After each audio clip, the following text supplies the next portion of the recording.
Welcome with my channel. লব থাকবে ছোট আর হর থাকবে বড়, এটাকে বলে প্রকৃত ভগ্নাংশ। আর যদি বলো যে কতটুকু অবশিষ্ট আছে, তাহলে লিখবে 4/3 আসসালামু আলাইকুম বন্ধুরা, উইথ মাই চ্যানেলে তোমাদেরকে আবার স্বাগত। বন্ধুরা, আজকে আমরা চতুর্থ শ্রেণীর গণিত বইয়ে সপ্তম অধ্যায় ভগ্নাংশ করব। তো বন্ধুরা, আমরা বইটা হাতে নেব। তোমরা 97 পৃষ্ঠায় যাও, সেখানে দেখো লেখা আছে সাধারণ ভগ্নাংশ। এখন আমরা খুব সহজে এই চ্যাপ্টারটা বুঝবো। আর এই চ্যাপ্টারটা বোঝা কিন্তু খুবই সহজ, সেই জন্য আমাদের দ্রুতই শেষ হয়ে যাবে। উপরে একটা লাইনের ছকে আছে, দেখো ভগ্নাংশ সম্পর্কে আমরা তৃতীয় শ্রেণীতে কি কি জেনেছি। মানে এখানে তৃতীয় শ্রেণীতে আমরা যেগুলো জেনেছি প্রথম পৃষ্ঠায় ওই সব জিনিস দেওয়া আছে।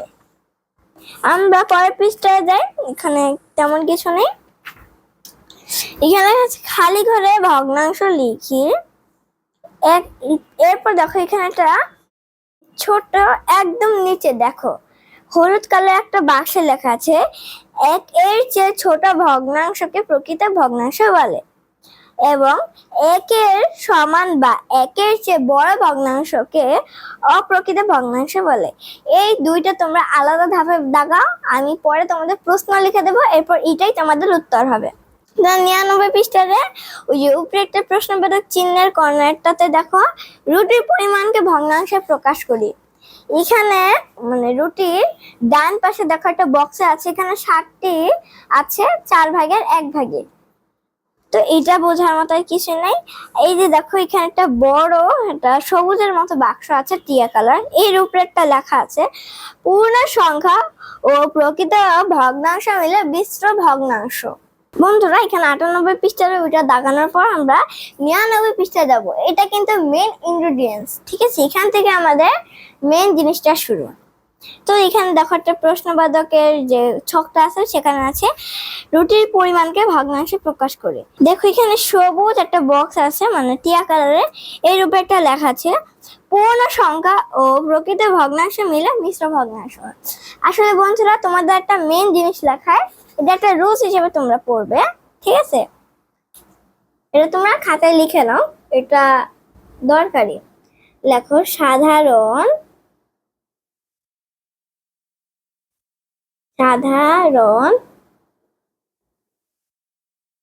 ভগ্নাংশ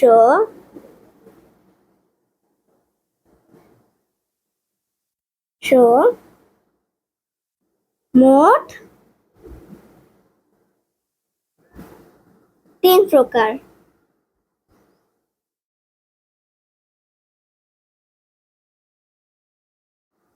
এক, প্রকৃত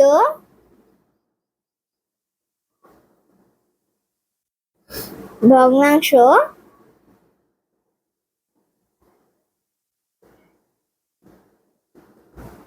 2, অপ্রকৃত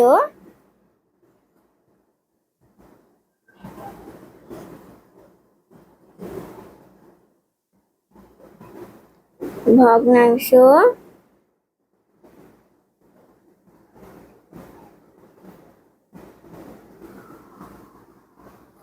আর ও 3, মিশ্র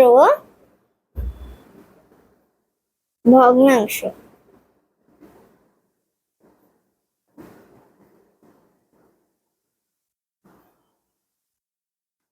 দেখো বন্ধুরা, এটা তোমরা লেখে নাও, এটা আসবে। এখন যে তোমরা জানলাম যে সাধারণ ভগ্নাংশ মোট 3 প্রকার। আর যদি বলে ভগ্নাংশ কত প্রকার, তাহলে আমরা লিখবো 2 প্রকার। 2 প্রকার হচ্ছে ভগ্নাংশ আর হচ্ছে দশমিক ভগ্নাংশ। এটা আমরা পরের চ্যাপ্টারে পাবো, দশমিক ভগ্নাংশ। তো দেখো এই লাইনটা দাগিয়ে না, পূর্ণ সংখ্যা ও প্রকৃত ভগ্নাংশ মিলে মিশ্র তৈরি হয়।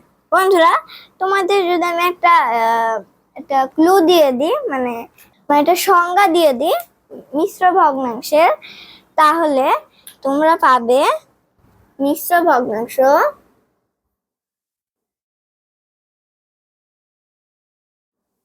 মিশ্র ভগ্নাংশ সমান সমান ব্রেকেট পূর্ণ সংখ্যা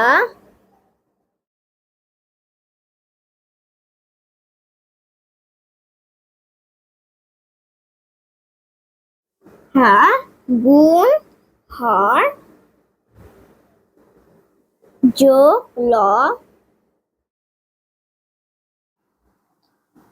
আমরা নিচে একটা লম্বা আন্ডারলাইন করে লিখবো সমান সমান হর। এটাও তোমরা বইয়ের কোণায় অথবা খাতায় লিখে নাও, ঠিক আছে। এখানে বলেছে ছোট বড় প্রকৃত ভগ্নাংশ।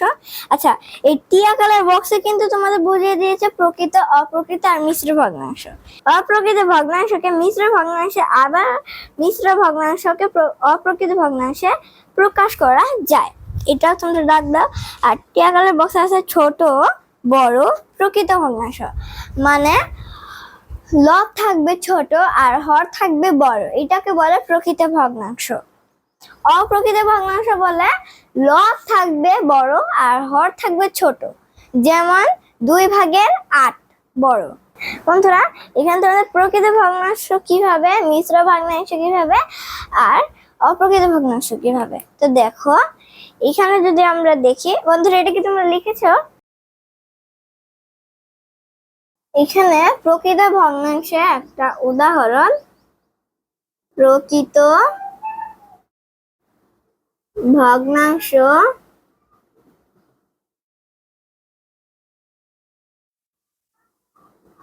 উদাহরণ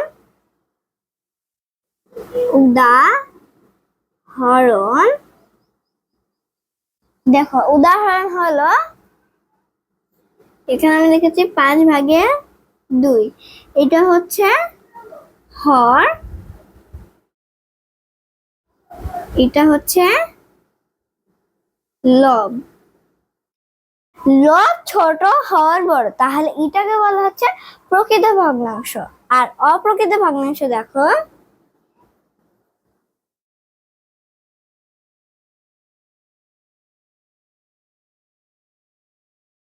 ভগ্নাংশ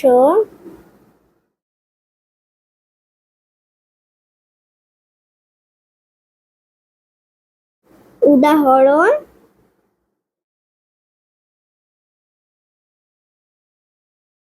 হচ্ছে 3/7, এটা হচ্ছে তোমাদের অপ্রকৃত ভগ্নাংশ। দেখো এটা হচ্ছে হর, এটা হচ্ছে লব। এরপর মিশ্র ভগ্নাংশ দেখো, এটা কিন্তু সম্পূর্ণই আলাদা। দেখো মিশ্র ভগ্নাংশ উদাহরণ, তোমরা এদিকটাই লক্ষ্য করো। দেখো এখানে আমাদের ছিল পূর্ণ সংখ্যা, ঠিক আছে, পূর্ণ সংখ্যা দিয়ে মিশ্র ভগ্নাংশ করতে হয়।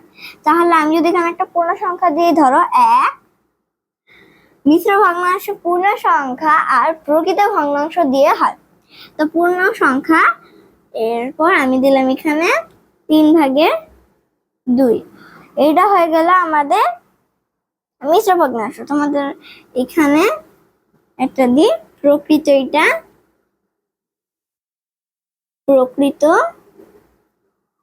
আর এটা হবে পূর্ণ সংখ্যা, পূর্ণ সংখ্যা। এটা পুরাটাই হচ্ছে প্রকৃত, আর এটা হচ্ছে একাই পূর্ণ সংখ্যা। এখন এখানে কিভাবে পূর্ণ সংখ্যা হলো, ঠিক আছে, একটা সংখ্যা মানে ভগ্নাংশের মধ্যে পড়ে, কিন্তু এটা পূর্ণ সংখ্যা কিভাবে, তোমাদের আমি একটা সলিউশনে বোঝাই। এটা খুবই শর্টকাট একটা সলিউশন। তোমরা এই রাউন্ডটা দিকে তাকাও, মনে করো এটা হলো একটা রুটি। এখন এখানে কয়টা রুটি আছে? এখানে তো শুধু একটাই রুটি আছে, তাই না? এই একটা রুটিকে তুমি যদি 4টা ভাগ করো, তাই না? এখন তুমি যদি এর থেকে একটা দেখো, এখানে লক্ষ্য করো, এটা পুরোটা সম্পূর্ণটা মিলে এটা একটা গোটা রুটি। মানে সম্পূর্ণ একটা রুটি। এখন এখানে যদি আমি মাঝখান থেকে এটাকে ভাগ করি, দেখো এটা হলো 4, এটা হলে আমি কয়টা ভাগ করছি 4, তাহলে আমি এখানে দেখো 4/1, 4/2, 4/3, আবার 4/4। এটা সম্পূর্ণটা মিলে 1, আর এটাকে যদি আমি 4টা ভাগ করি তাহলে হবে 4টা। এটাকে আরো করা যাবে, আমি এখানে শুধু 4টা করেছি। এখান থেকে তুমি যদি একটা খেয়ে ফেলো তাহলে আর ভাগে 3 ভাগ। আর এটাকে যদি তোমাকে বলে এটা তুমি লেখে প্রকাশ করো, আসলে এটা তুমি কিভাবে প্রকাশ করবে, তাহলে তোমরা এইভাবে প্রকাশ করবে। দেখো লিখবে 4/1 ভাগ। আর যদি বলো যে কতটুকু অবশিষ্ট আছে তাহলে লিখবে 4/3 ভাগ। এটা তো অবশিষ্ট আছে, যদি জিজ্ঞাসা করে অবশিষ্ট তাহলে এটা, আর যদি বলে খেয়েছো তাহলে বলে এটা। এখন বুঝেছে মিশ্র কাকে বলে, ঠিক তেমনই এইটাই বুঝেছে। এখানে যদি আমি এখানে একটা দেখো, এখানে যদি আমি একটা সম্পূর্ণ দিয়েছি, এখানে আমাদের মাঝখানটা করলাম আর এখানে একটা দিলাম, তাহলে এটা 1, 2, 3। তা এখানে সেটাই বুঝাইছে। আমি যদি এখান থেকে 2টা ভাগ খেয়ে ফেলি, ভরাট করে ফেলি, তাহলে আর আছে একটা ভাগ। এই একটা ভাগ থাকে, তাহলে এটাও যদি আমরা কোথায় প্রকাশ করি তাহলে এটা হবে, দেখো এটা হবে, যদি বলে কতটুকু খেয়েছো তাহলে লিখতে হবে 3/2 ভাগ। আর যদি বলে কতটুকু অবশিষ্ট আছে তাহলে লিখতে হবে 3/1 ভাগ। আর আমি যদি এটাই, আচ্ছা এখন এটার সাথে কিন্তু এটা পুরো মিলে গিয়েছে, দেখেছো? আমি এটা দিয়ে বুঝাইছি, এই যে এটা হচ্ছে একটা পূর্ণ সংখ্যা মানে 1, এটা গোটা সম্পূর্ণ। এটা আমি 3 ভাগ করছিলাম, 1, 1, 2। আমি 2টা অংশ খেয়ে ফেলার পর আর আছে 1 অংশ, তাহলে এখানে প্রথমে কত অংশ খেয়েছে আমি ওইটাই লিখেছি। তো বন্ধুরা আশা করি তোমরা এইটা বুঝতে পেরেছো যে আমি কি বলেছি। বন্ধুরা আজকের মতো এখানে শেষ করছি। আমি আজকে প্রথম ধাপ বুঝেছি, দ্বিতীয় ধাপ তোমাদের বাকি ক্লাসে বুঝাবো। ততক্ষণ পর্যন্ত সবাই ভালো থেকো, সুস্থ থেকো। আল্লাহ হাফেজ।